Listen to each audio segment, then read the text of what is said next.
Project, the passing game. Brandon Cooks. Well, not much continuity or history or anything with Brandon Cooks and the Bills. He does have one catch so far. Was it the first play in New England? He had one catch, and that's been it. 5 targets. I mean, the names are almost, well, they're just a little bit funny at this point. All the different names that have been through. The idea that any of this rides on the likes of Cooks or McCole Hardman, any of it, it's not ridiculous, but it's amazing that all these years of success and being so close, it might be that somebody from that list of names, who knows who it is, even Josh Palmer, who's that? Their big get in the receiving game in the offseason, 20 catches through 16 weeks. Yeah, injuries, but not like he was piling up numbers anyway. Thanks for listening, and Merry Christmas. That should have been easier. Once again, I'm Mike Schopp. Bulldog is off through New Year's Day. Joining me now on the West Her Hotline, a man you know well, Sam Panayotovich, host of the Chicken Dinner podcast, owner of at least one ugly Christmas sweater, eater of 2 Christmas dinners yesterday. The man has been through it. And, Sam, how are you feeling post-Christmas? Oh, I'm so fat, Mike. It's a problem. You know, I told the story on the show. Joe and I did a Christmas night show. And, you know, somebody that I met at your party was like, wow, you're in better shape than I thought. And then yesterday somebody told me I was putting on pounds. So it hadn't even been a week, Mike. And I've just been destroying my body with food. And, you know, when you're back home for the holidays, the discipline just goes right out the door.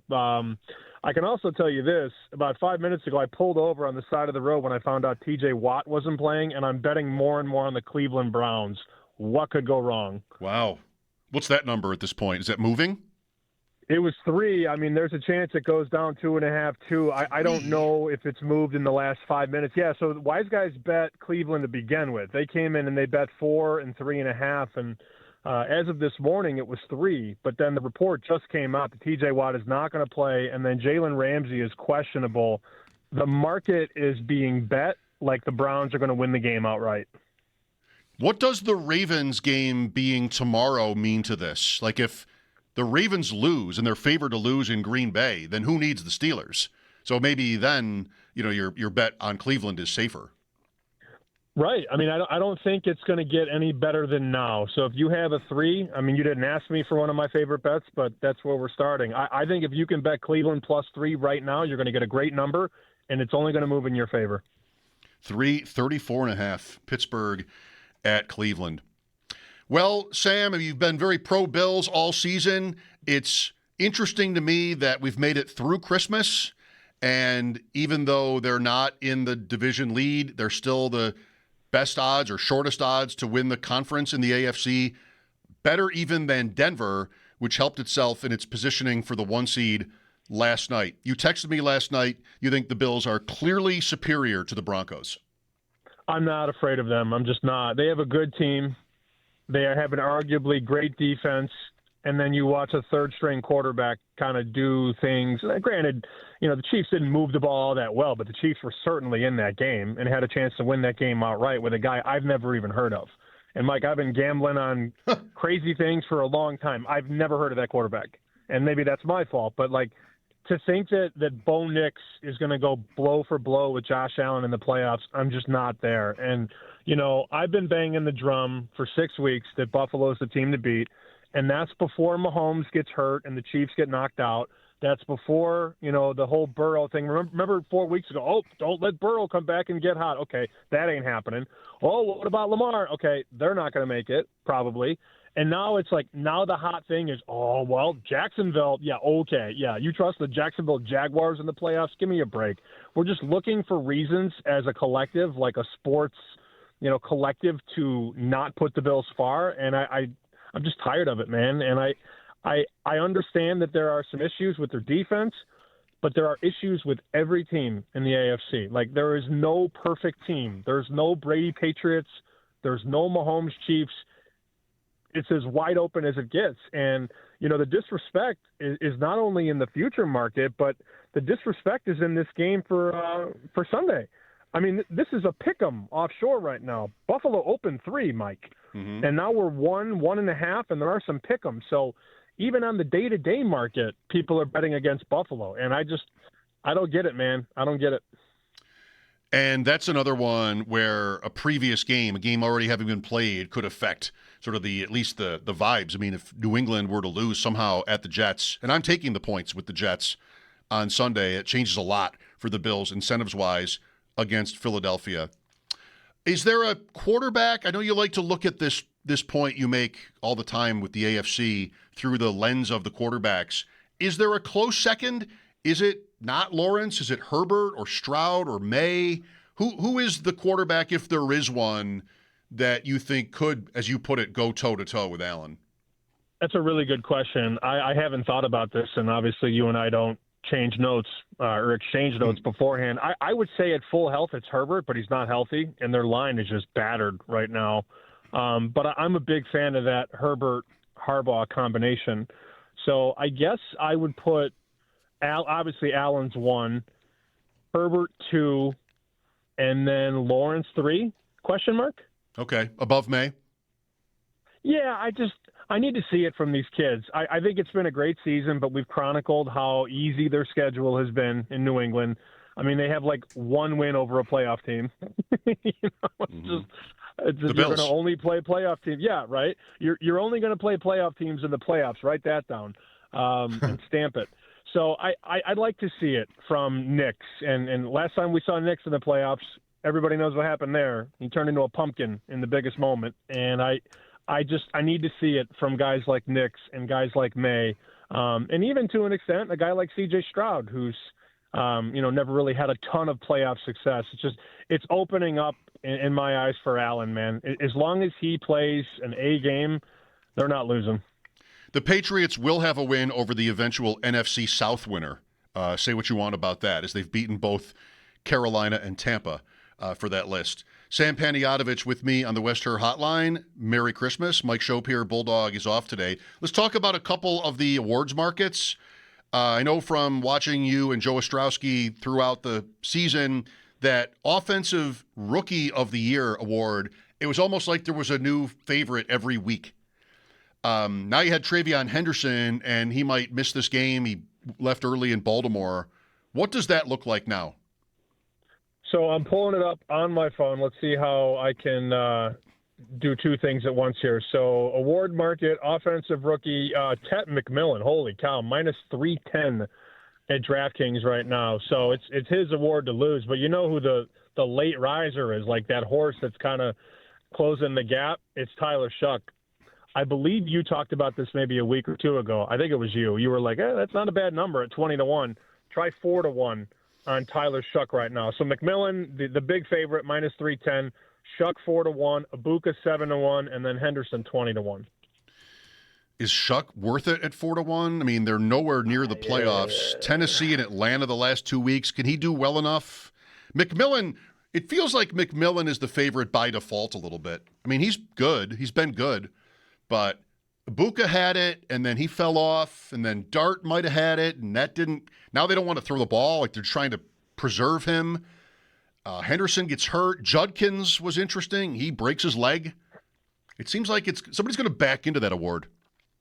Yeah, I don't know that there's a bet to be made. I mean, Joe and I didn't even want to bet Shuck at 20-1. So for me to even ponder it at 4, I want to slap myself in the face because I missed the best of it.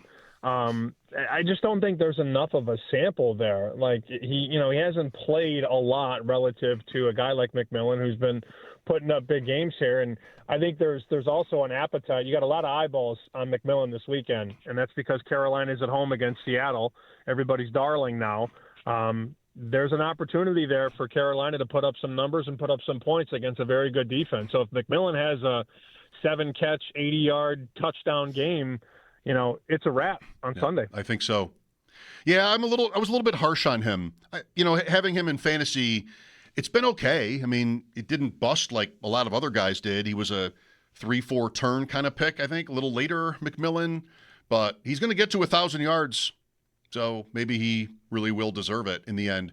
How about Coach of the Year? There have been a few interesting candidates this year. Vrabel has so famous and the Patriots have done so well. But other guys here and there have been interesting. Ben Johnson, or earlier in the season it was Steichen in Indianapolis. That's over. What do you think happens there? So this is always a very fun market because it's never the obvious choice. And as I say that, I look at Mike Vrabel at -110 and think, wow, that's a coin flip. That's what they're saying. They're basically giving you Vrabel against the field. And Vrabel's -110. McDonald 330, Shanahan 330, Johnson 650.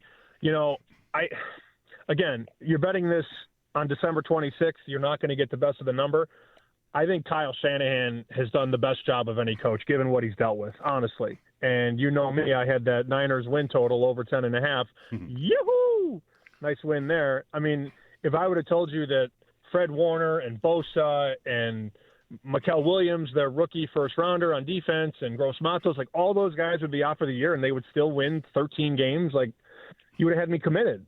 But, I mean, what he's done with the offense and what Saleh's done with the defense, like to me, that's the best combo in the league. And, they're probably going to beat the Bears on Sunday night and have, 12 wins. They could potentially, I don't think it's going to happen, but they could, win the West. If you wanted me to go outside Vrabel, I'd be looking at Shanahan at +330. You might be able to find a better price at a different book, but I'm not laying 110 on Vrabel, and I'm not taking Ben Johnson at 7-1 because I don't think the Bears win. That game is very big for Coach of the Year. Shanahan against Johnson. Whoever wins that one has a chance to unseat Vrabel. Yeah, seems like maybe Johnson at 7-1 is the bet rather than the Bears on the money line. Yeah, no, that's a good call. Yeah, if you like the Bears, you might want to pop a little Ben Johnson 7-1. That's a great call. And I like the Jets. So, am I crazy for liking the Jets, by the way? No, at this point in time, these teams just got to stay healthy. I mean, do the Patriots really need to win by 21 points? I don't think so. And I think the Jets, they're spunky to say the least. They can hang around. I don't think they're going to win, and you didn't say that, of course, but it's a big number to lay on the road in the NFL. Right.